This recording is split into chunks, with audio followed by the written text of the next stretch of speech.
Welcome to the ACE Podcast, Authenticity, Consciousness, and Entrepreneurship. Today I'm doing an AZ Connects, and I'm going to get right into it. I'm actually connecting with a friend of mine whose name is Sebastian Terry. Welcome, Sebastian. Hello, mate. Or we'll just call you Seb, yeah? Yeah, absolutely. How are you? Good, buddy. Great. Welcome to the podcast. I'm stoked to be here. Yeah, awesome. Mate, I saw that you got off the plane yesterday. Before I tell everyone who you are, because I think this describes who you are, because I'm following you on socials, obviously, and we'll tell everyone how to follow you on socials a bit later. But you got off the plane from LA, you live in LA, you're based in LA, but you're an Aussie, which I love, right? Yeah. And you get off a 16-hour, 14-hour flight. Yep. And you notice that the City to Surf is on. For those who are not Australian, the City to Surf is a 14-kilometre fun run that's held. It's been over 30, 40 years in Australia. It runs from Sydney, the city, and into Bondi Beach, which is where we're based. Yeah. And you rock up, you get off your flight, and you see thousands of people. I don't know, 60,000 or something. Oh, yeah. Is it? Like, yeah.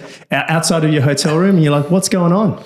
So what happened? Tell us what happened and what goes through your head. Yeah. Well, shortcut, the answer is I ended up running it. But so like it was so bizarre because, as you say, I got this 16-hour flight from LA, didn't sleep much, landed, got to my hotel at Hyde Park in the center of the city where coincidentally I saw all these people. And I asked the guy what was happening. He said, it's a City to Surf. As you say, 14 kilometers, 8.7 miles, I worked out. Yeah. And yeah, I kind of got really excited. Because I just got back to Sydney, my hometown. Yeah. I was jet lagged. I haven't run in 3 months. And I thought, wouldn't it be funny if I just somehow got to enter? It was too late for me to officially enter. So then it meant that I would need to sneak into the race, which for me is really exciting as well. Because I like the cheeky element. Yeah. So I threw my bags upstairs, put my running shoes. They weren't even running shoes. They were CrossFit shoes. And I thought, right, let's see what happens. But yeah, that's exactly what happened. So I walked outside.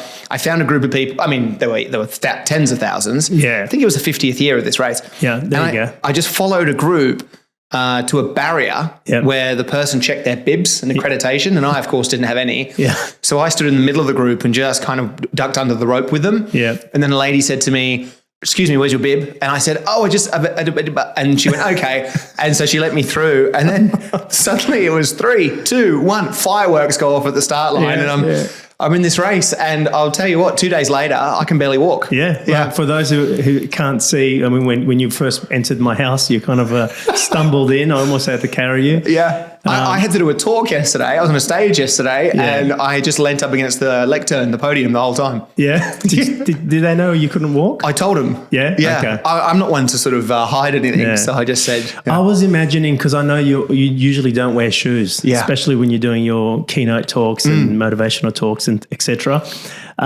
which you're quite successful in doing, especially over Australia and the US. And you never wear shoes. So I was imagining, has he got shoes while he's running? And I couldn't see in the Instagram. I was wearing shoes. You were wearing shoes. I was wearing shoes. But at the 12-kilometer mark, I mean, my calves were just in pieces. They were so sore. Yeah. And I got there. Yeah. I got there in a respectable time, I think. And I was wearing shoes, thankfully.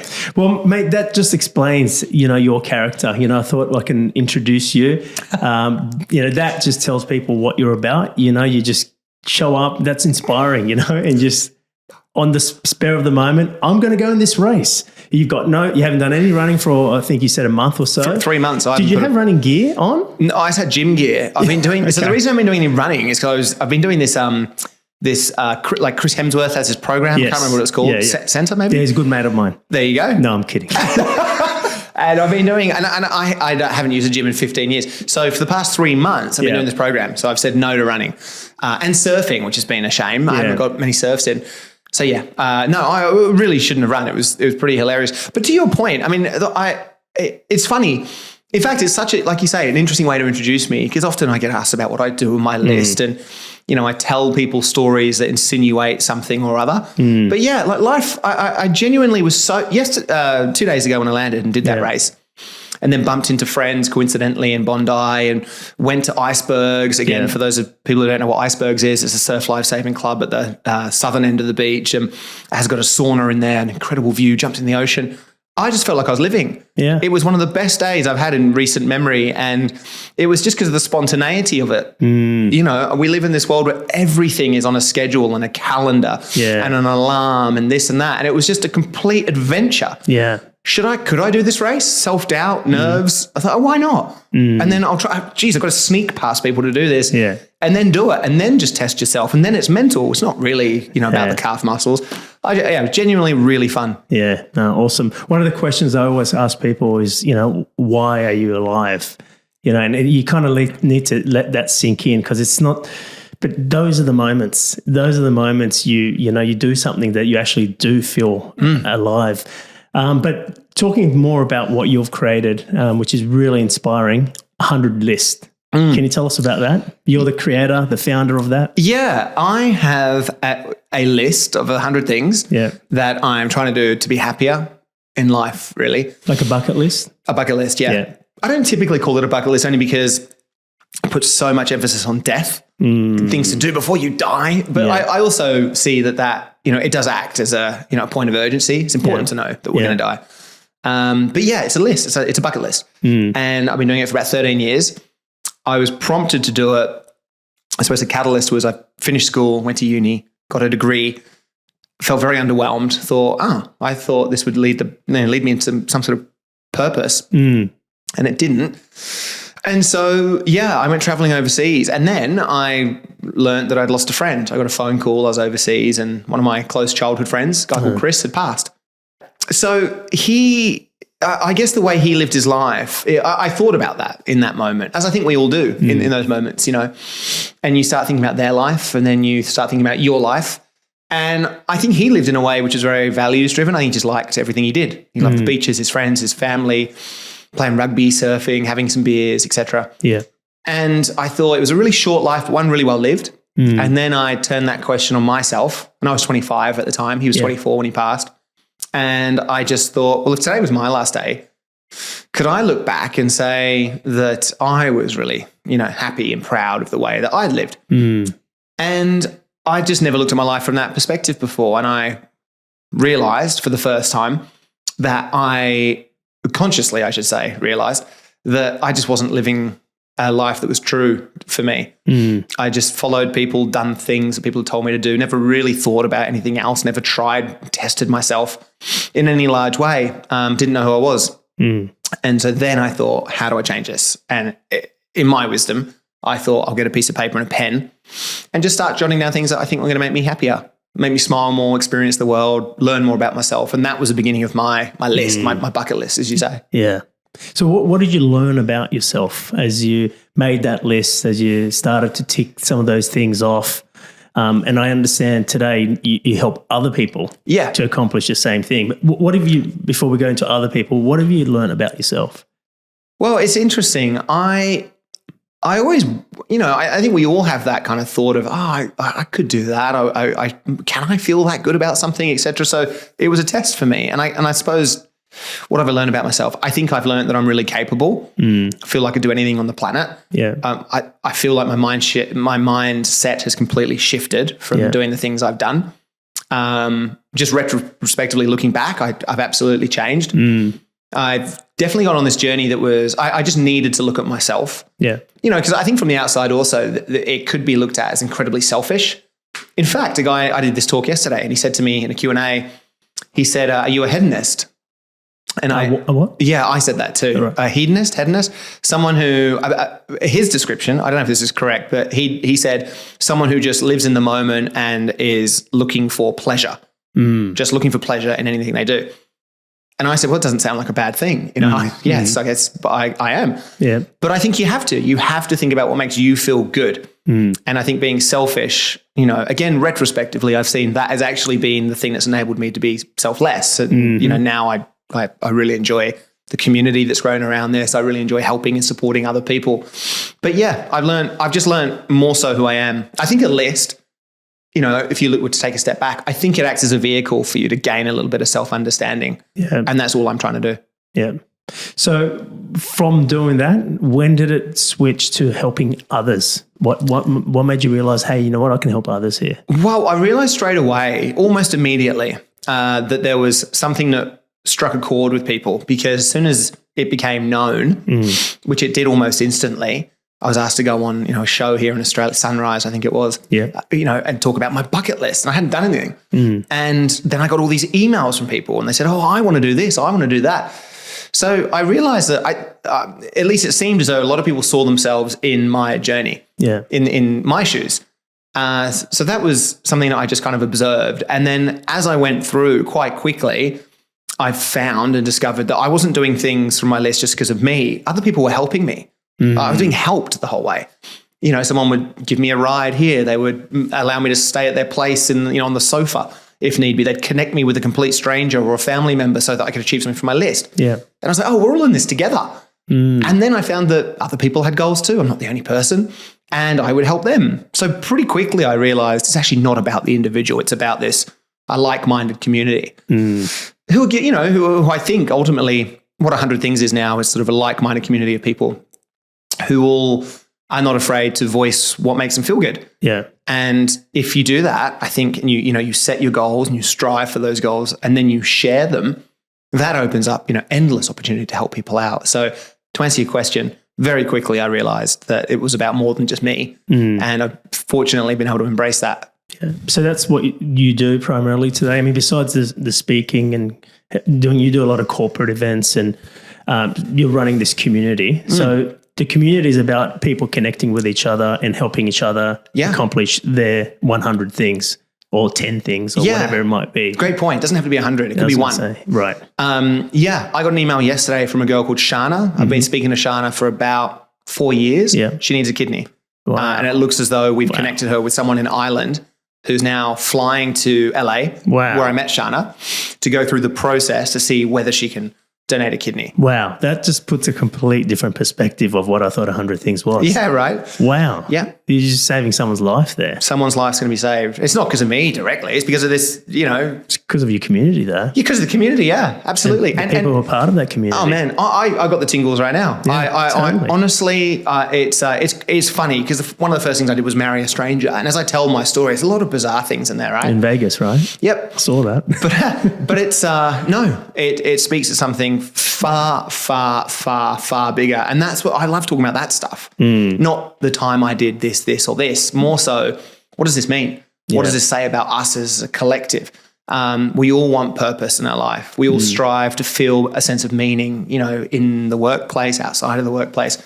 And we all, I've seen, have the capacity and desire innately to help others, but we just don't know how until we start sharing goals. So this girl, Alexis, who's flying, to use that example again, to LA to potentially donate a kidney, she's only doing it because Shana was brave enough to say, hey, everyone, I need a kidney. Right. So when you think of bucket list goals, you typically think about, skydiving or climbing mountains.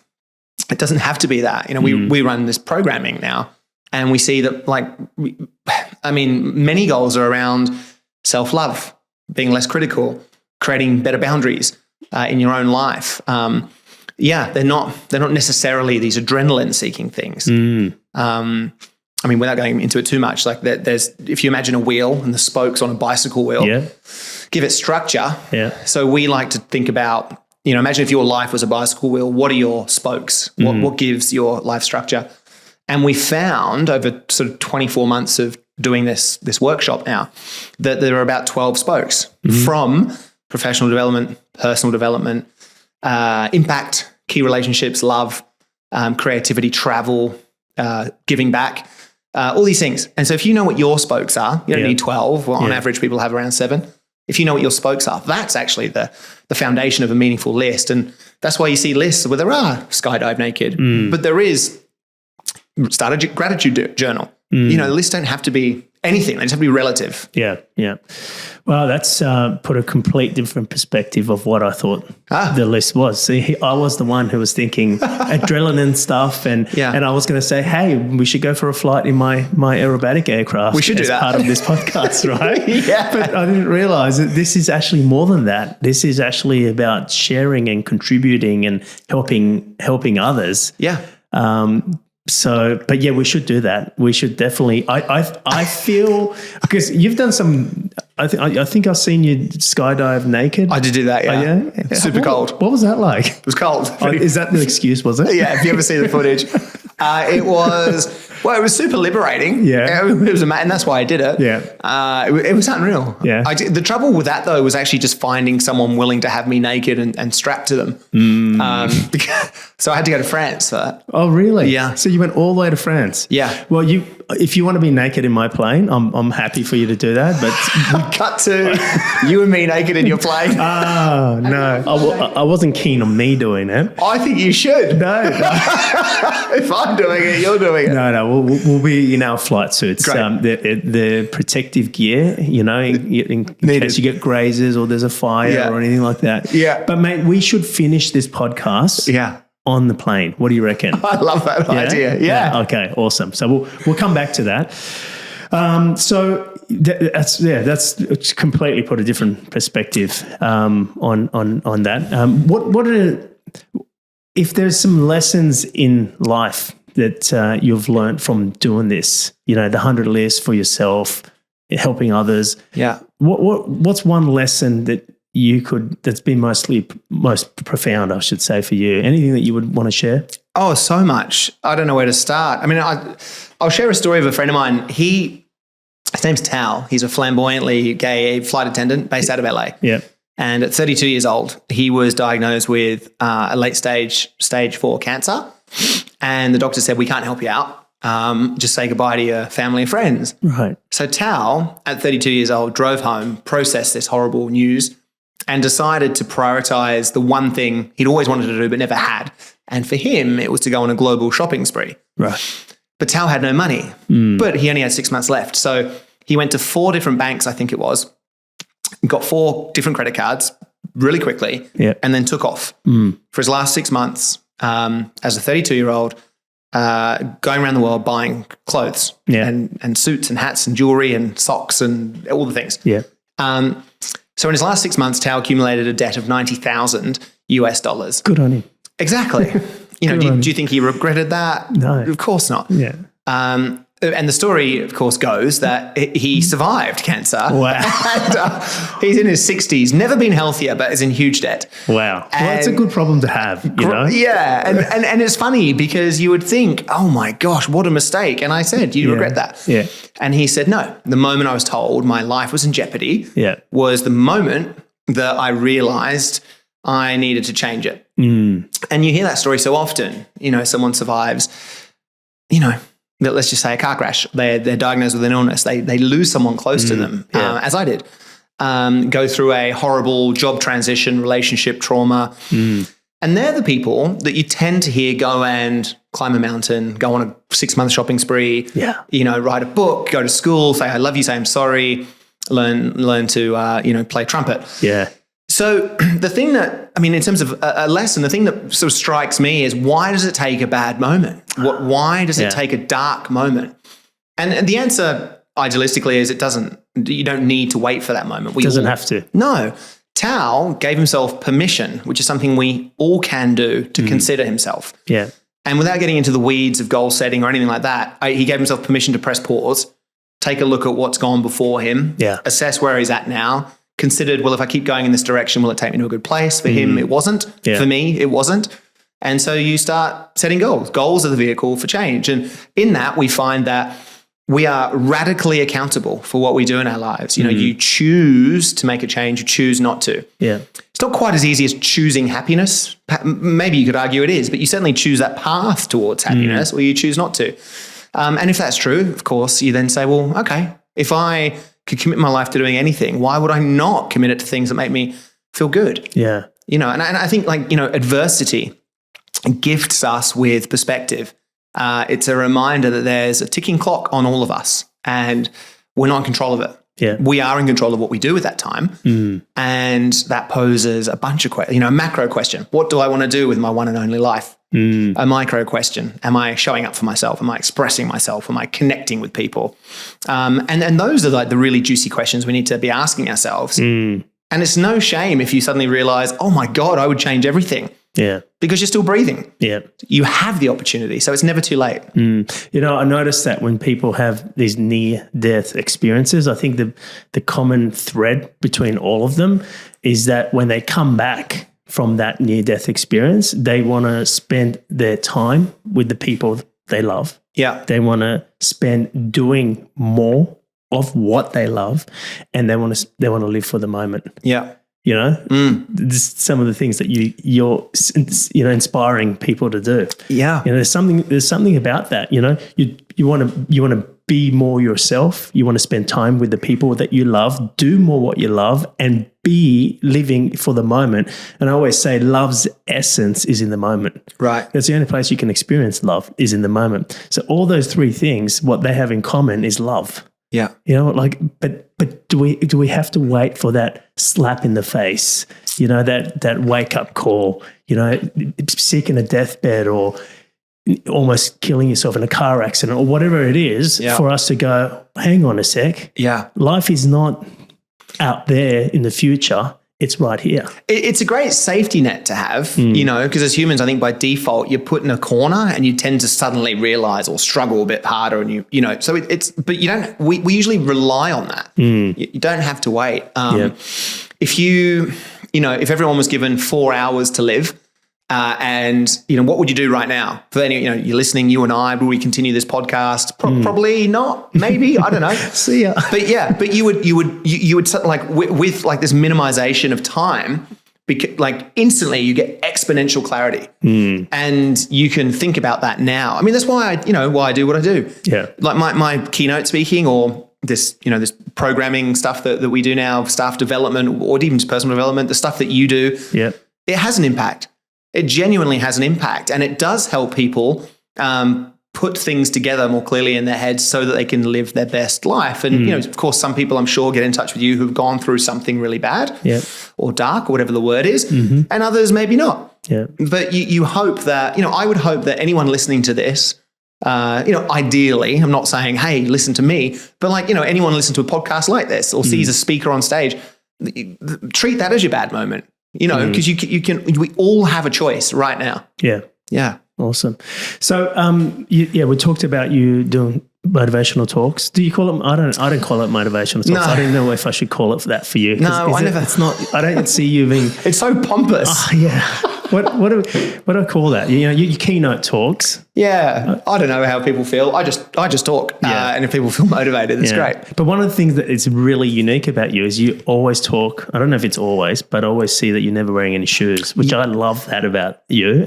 But do you want to tell us the story about not wearing shoes? Yeah, it's funny because a lot of people comment about it. If I do a Q&A, it'll be one of the first questions. Okay. Why? Yeah. The first talk I ever gave, I didn't know speaking was a thing. I just got asked to speak at a travel conference and I thought, yeah, sure. So I thought, what better way to exemplify checking something from your list than doing it? So on my list was to get a Guinness World Record. And I had chosen to do that by way of crushing the most amount of eggs with my big toes in 30 seconds. So knowing I was going to try that, you know, attempt that record at the end of my first talk ever, I didn't wear any shoes for the talk. Yeah. And I just loved it. I got the Guinness World Record, by the way. No one cares. And so I just kept that up. But I'm also, you know, we're in Bondi. I'm from Manly, the Northern Beaches. I don't really wear shoes that often anyway. Yeah. But when I'm on stage, I don't know, it makes, you know, the A stands for authenticity. And for me, I feel really comfortable doing that. So even, you know, I'm doing a talk this afternoon in front of 1,500 corporate people and I won't wear shoes. Yeah, not to make a point, not because it's a thing, not because I think it's quirky. I just feel good. Yeah. You know. Amazing. Authenticity. That's your authentic self. Yeah. Yeah. Very cool. So how's your list going? I'm sure people want to know. You made 100 things, right? 100 things. So how's it going? I've done 76. Okay. I've done 76. Wow. Was aerobatics ever a part of that? I don't think it was. Well, we'll just have to make it. Well, there's a couple of blank spots on there. Okay. So maybe we could fill it in. Yeah. I always ask myself, but maybe you can answer this question.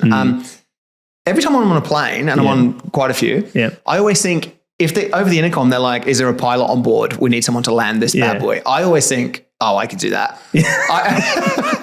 I've never flown a plane. I do think that as well myself. It's kind of like a dream of one day they call me up the front because they need an extra pilot, you know? Well, so I got two questions. Yeah. You know, you and I are traveling from Sydney to Gold Coast on, Yes. I don't know what those planes are called. Like let's say a Boeing 737. Let's That's say the that. most common one. Okay. Now, they say that over the intercom. Yeah. Do you put your hand up? Absolutely. And could you land it?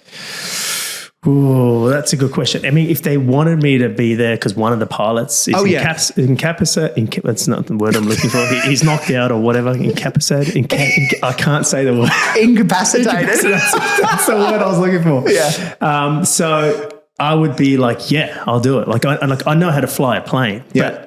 But if there was no pilot on board and I was the only one, Yeah. I would get it down, but it wouldn't be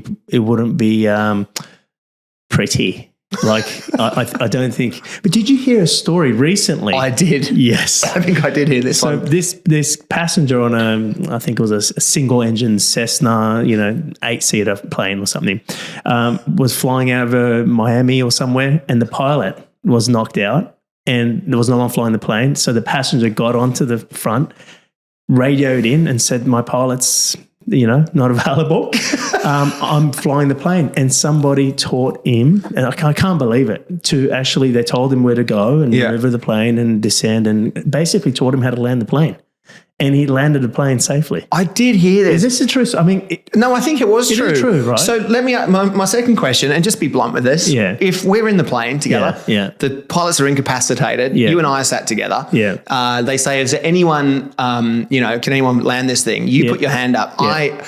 I hit you, I knock you out.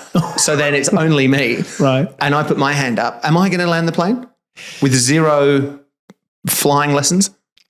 Well, it's been proven that it's been done before. In fact, like when I was getting my pilot license, there was a course that you could do for your partners. So in this case, my wife, because obviously when you're flying as a private pilot, I'm a commercial pilot, but as a private pilot, you fly around your family and all that. But suddenly you have a heart attack or you're knocked out for some reason. They teach the basics for your wife to radio in and be able to bring the plane down safely without a license. Right? I don't want this podcast for your audience to turn into my questions about landing a plane. But that's okay. But I was thinking, I think there's a lot of people who think the same as you. So thank goodness. So because I sometimes think I'm crazy. So I was thinking you would go down, and then if I was just able to make it go 100 feet, parallel to the ground, and then just drop it down very incrementally, not changing the angle, it's still 100% parallel. Yeah. Could you not just at one point be 10 feet above the ground, flying in line with it, and then just go down? Like, could I not land it like that? You could, but you probably run out of runway space. Oh, yeah. If it's a huge runway, you've got a lot of time to do that. But the best thing to do is, first of all, learn how to fly it straight and level. You want to know how to fly it straight and level. Yeah. So you'll be by yourself, so you'll have a go, while you've got thousands of feet between you and the ground. And as far as flying it, if the houses look bigger, right? If you want the houses to look bigger, you push the stick down. If you want the houses to look smaller, you pull the stick back, right? But once you've got some straight and level flying, I guess it would be bringing the plane down for landing. It's all about the airspeed. You don't want to be too slow because you could stall. If you stall one of the wings, you basically you basically crash, right? Because there's no lift anymore. So you don't want to go too slow, and you just want to have a nice angle of descent coming down, and right when you get closer to the ground, like maybe 10 feet, you would start to bring the nose up. So that's called a flare. Yeah, not too high, but it decreases the descent and allows you. Again, it depends what kind of aircraft, but most aircraft have main wheels and the nose wheel. So my aerobatic aircraft are completely different. So this doesn't work, but. And you basically put the main wheels down with the nose slightly up. Yeah. And at around the same time as the moment you go into the flare, you bring the power back. I was going to ask that. Yeah. Okay. Bring the power back. So it kind of drops at that point. Yeah, because once you bring the power back, what you want to do is you basically want to get, a few feet over the runway, bring the power back and let it almost stall onto the runway. Amir Zogi, thank you. But mate, you just told me before that you're actually interested in getting your pilot license. So there's no mistake for these questions. No. You're sincerely interested. I'm fascinated by it. I actually watched this movie the other day called Flight with Denzel Washington. Oh, yes. Have you seen that? Yeah. I watched that on an aeroplane. That's Flying awful. to LA. That's awful. Because he inverts it. Yeah. Is it a true story? No. It's just a movie. Yeah. And he's an alcoholic. Yeah, interesting. Okay. Moving on. So back to your question that you asked 28 minutes ago.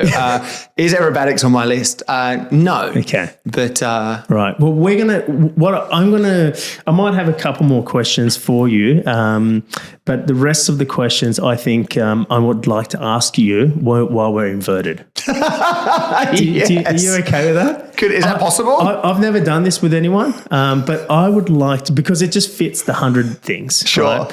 I would like to almost wrap up now, right? And for us to go to my hangar, get in the aeroplane, and to continue the interview there. And we'll start inverted. So inverted means upside down. You're kidding. You're kidding. And we'll see how you handle it. Fantastic. Very well, I can imagine. Yeah. Oh, yeah? Okay, cool. But before we do wrap up this segment of it, and I don't know how we're going to do this because normally I do a podcast and it's wrapped up. So this, if you're hearing this, I guess we're going to have a video version as well as the audio. Now, in the aeroplane, the audio is not going to be as good as our studio here. So please excuse that. But you could listen to the recording on audio, but I think I'm going to have the video available as well of you being upside down and doing this. Yeah. So I just watched Top Gun, so I'm pretty much ready. Yeah. Cool. Yeah. Awesome. Of course, everyone that comes to me now and goes, I've just watched Top Gun, so I'm pretty much ready. That's what they say. I was like, well, I'll be the judge of that. What are the chances? Take you up, I'll let you know if you're ready. Is there a small chance that I'll pass out? There is a chance that you pass out. In the aircraft that I'll take you up is an extra 330. It's probably the most aggressive aerobatic airplane that you can take passengers in. Yeah. By the way, with my aerobatic, high performance aerobatic aircraft, their main wheels that are at the front. So they don't have a nose wheel. They get rid of the nose wheels to ensure that you have less drag. It's less bits on the aeroplane. Yeah. So you have more performance. Yeah. So instead, they've got this little tail wheel. I think I know. See, I've got an airplane right here. So you can see, for those who have got watching the video, there's a little tail wheel at the end. It's just like a trolley wheel. So how do you land on that then? On the back wheel or the front wheels? No, you land on all three. If you're pretty advanced, you can land on two and then drop it on the third. Yeah. But mostly you land on all three at the same time. But the back wheel is like a trolley wheel. So can you imagine landing an aircraft with a trolley wheel? Sure. It's going to want to go. Yeah. The back is pretty much going to overtake the front. So as a pilot, you're stopping the back from swinging around and trying to keep the plane I'm just looking straight. at your model plane here, and I'm just noticing that there's no ceiling. It's open. This one's a Pitt Special, which is one of my aircraft that I have, and it's an open canopy. Right. But the one I'm taking you in is the extra 330. It's a closed canopy. Well, that's okay, great. Because if we go inverted, that'd be nice just to have a canopy. Well, it doesn't make any difference. It's funny how that makes you feel secure, because if your harness was not done, you'd probably go through that canopy anyway. But it makes people feel secure. And when we go out, we do like a formation, a dogfight. Like it's called the Top Gun experience. We go up in two aircraft, and one aircraft, the pits usually, which is the most scary thing to do it in, goes inverted, and then the extra comes in underneath it. It's called a mirror formation. If you watch Top Gun, the first movie. Oh yeah, classic. And they do a mirror formation. Yeah. And it gives him the birds. The bird, yeah. The bird, that's it. So we do that all the time. And the person up in the pits, it's got no canopy, and they're looking down underneath, upside down, and their mate is giving them the bird. I've never been more excited about a podcast. It seems like an ideal plane to do a podcast in. Yeah. Well, we'll go up in the extra. We'll continue the conversation.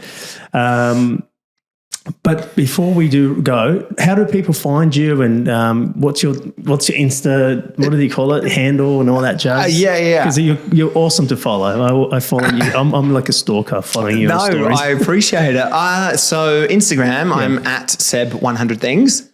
If anyone, I guess I have two websites. One's a speaking website, which is sebastianterry.com. Yeah. And my kind of like my original website, which is now more catered for that sort of personal development stuff, is 100things.com. And other than that, you can find me probably in a field after we go flying together.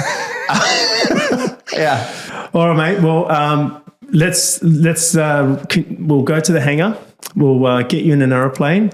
We'll continue the interview there, and we'll wrap it up right in the air.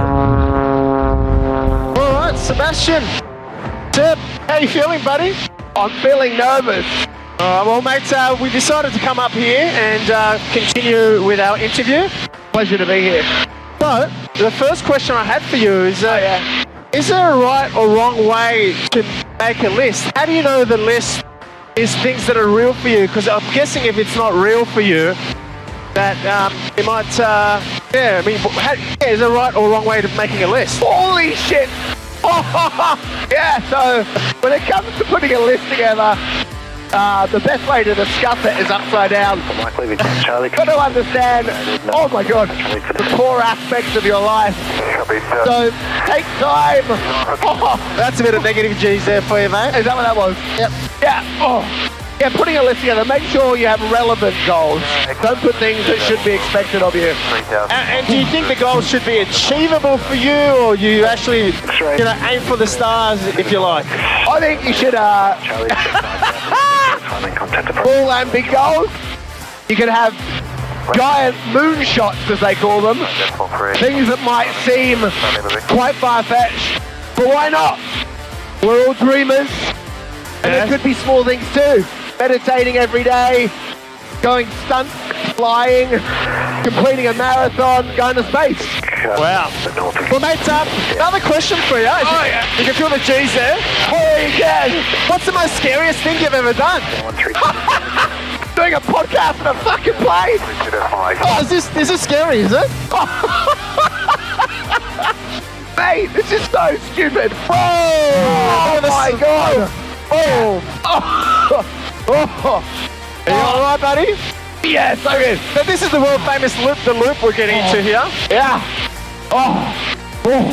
Yeah, I got stuff coming out of my nose, for sure. All right, mate, you want me to take a break for you? No. Keep going. Yeah. Oh my God. So this is the most scariest thing you've ever done. This is up there.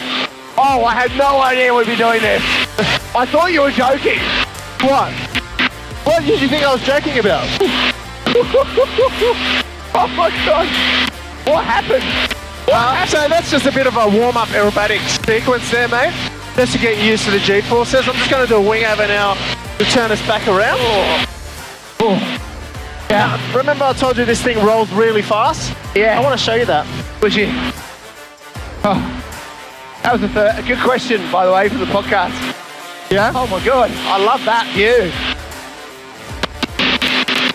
So what's been the greatest thing that you've ticked off on your bucket list? Oh, well, I think there's quite a few things I'm very proud of. You all right, bud? Oh my God, helping a stranger was very enjoyable. Oh my God. So how did you help them?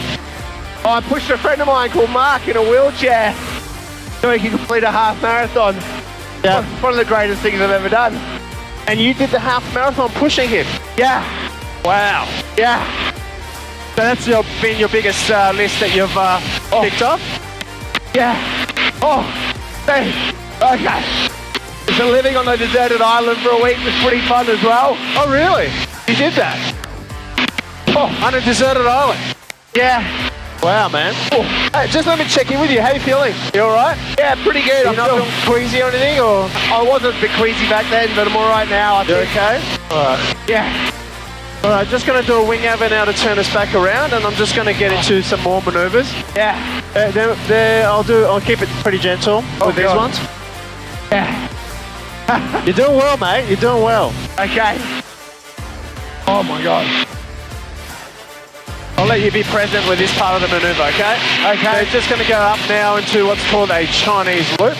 Chinese loop, Yeah, so we're just doing a regular loop like we did before. Oh my God. But I'm going to roll the aircraft around to the top. That's called the Chinese loop. Oh my God, it's just so surreal. And you can see our smoke down the bottom there. Yeah. Oh. Our next maneuver is called a roll off the top. So it's just, we're going to do half a loop. And going to roll the aircraft around with a 2-point roll. There we are, we're up. Oh my God, oh my God. 2. Hey, this is a pretty fast maneuver. It's called a split S, one of my favorites. Here we go. Okay. Whoa! And we're inverted. Oh, the fuck! Okay. Oh! If you look out to your left, buddy, we're going to pull up to the 45 degrees. There it is. Keep my eyes open. Yeah, that's a G's. And we'll go 1, 2. That's called the half reverse Cuban, mate. We're going to pull this through into what's called a half Cuban now. Okay. And a half Cuban's what they use in the Red Bull Air Race to turn back around. Okay. We're doing the same. This is about 4 G's as we keep pulling around. That's 4 G's, 4 G's, all the way 4 G's. Geez. Right. Okay. Now, mate, do you remember I told you that piece of string out on the wing? Yeah. I want you to get out. Have a look at that string for me. Oh! I'm going to go straight up. Oh, my God. And I'm going to roll the aircraft all the way around. And just going to bring that power back. Oh, my God. Have a look at it. And we're going backwards. Look at that. Oh, we are going backwards. Going backwards. Okay. And there's the smoke. We'll pick that up. Oh, my God. Oh, mate. Mate, I'm going to give you a break now. Yeah. Oh, how you feeling?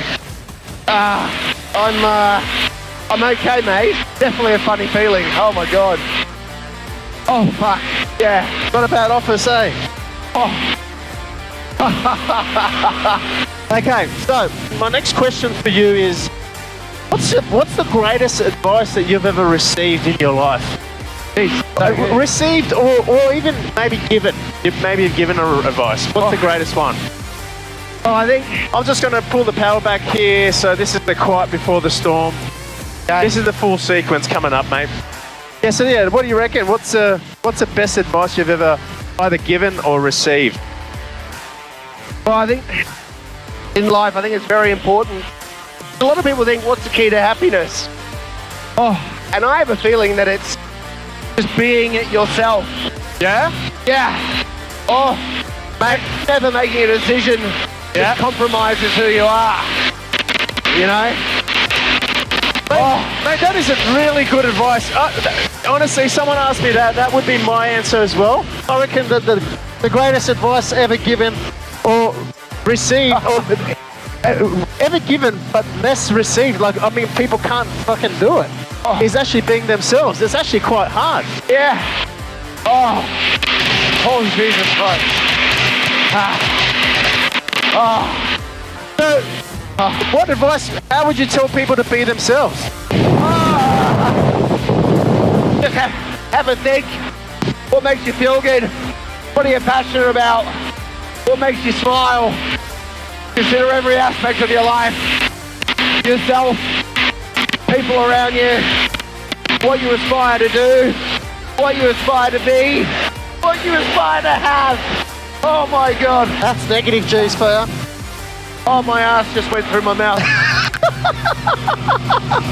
I actually don't know what way I'm facing. Oh, we're going back down right now. Oh God. Okay. Mate, we're nearly done. Okay. This is basically called a rolling circle now. It feels like you're in a washing machine. We're basically going to turn around, but we are rolling at the same time. Okay. Okay. Oh my God. Oh. Man, I'm so impressed with what you've done. Oh, the fact that you can answer these questions while we're pulling some pretty serious G's and high-speed maneuvers. I've got to say, mate, I take my hat on. There's no hat off to you. There's no way I could have been doing this. You okay? Yeah, my facials are going to be epic, aren't they? Video. All right, mate. I'm going to basically do a wing over and then dive down and do one of my favourite maneuvers. So we're going to go up for a wing over. Okay. The wing over is nice and gentle manoeuvre. Okay. Then we're going to dive down. We're going to pick up some smash. I'm going to pull up to the 45 and I'm going to do a 1.5 flip roll on the 45. Okay. Here we go. Okay. One of my favourites. Okay. Hey, what's one thing about you that most people don't know? Most people don't know. I almost urinated myself. That last manoeuvre. Very close. Oh goodness me. Oh my God. I feel like I've been wrestling an alligator. But you are the funniest. All right, buddy. So just going to go up one more time. We'll do one more tail slide here. Oh, God. Yeah, you're a legend, mate. Honestly, this is one of the most radical things I've ever done in my life. It's so bizarre. Isn't it? Life is all about experiencing stuff. Mate, that's what I'm all about. You know, we can buy things and collect things, but I think the biggest thing that gives us, contributes to who we are is not what we buy and make, but who we become. And experiences is one of the biggest things that contributes towards that, I think. Yeah. Mate, now, so far, we've got to finish off with this maneuver. So far, we've done about 5 Gs. In a moment, I'm going to dive down, and we're going to do 8 Gs. All right, so you remember to squeeze, yeah? Yeah, I'll remember to squeeze. All right. You ready to go? Yeah. Okay. All right, here we go. We're going to dive down.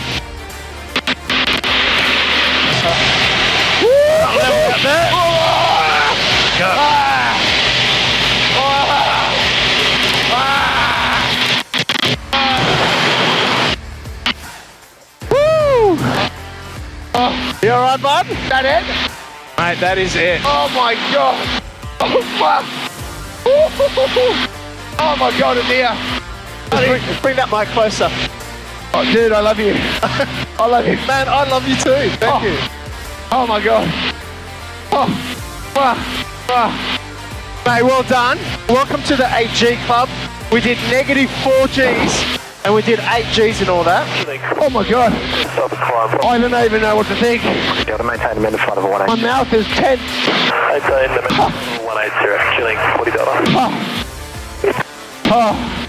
I tell you what, to anyone who's watching or listening and they're thinking about putting a list together, you have to put aerobatics, stunt flying on your list. That was absolutely insane. And for anyone who's in Sydney, you got to do this with Amir. That was mind-blowing, and I am so close to throwing up. Mate, what I'd like to do before you do throw up, I wouldn't mind actually contributing a flight, the exact same flight we just did, to someone on your list who needs it. Okay? Thank you. So, mate, consider that done to a contribution towards your community, mate. Oh, you're so kind. It's all about giving, you know. Bucket lists can be about yourself. They should also be about helping and giving back. And mate, that's a very kind offer, and I can't wait to give back to the community thanks to your generosity. Thanks, buddy.